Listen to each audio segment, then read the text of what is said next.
Hi, my name is Jatin Mahajan. I'm the Managing Director of Mitra and Company. I'm also the Secretary of the Association of Diagnostic Manufacturers of India.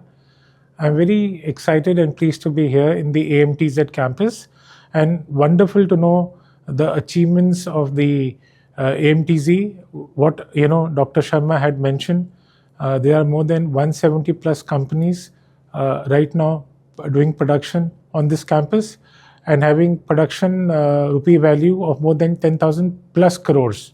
It's amazing to see that in such a short while, the scale up has been extremely exponential.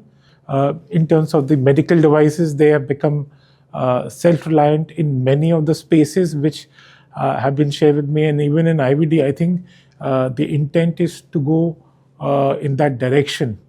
And, we have had a very detailed discussion wherein, he has taken strategic inputs on how, MTZ can actually be a strategic partner to make India a superpower in the IVD segment.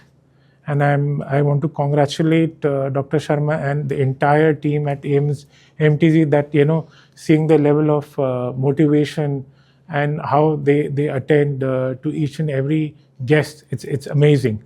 So hats off to them, my best wishes, and thank you.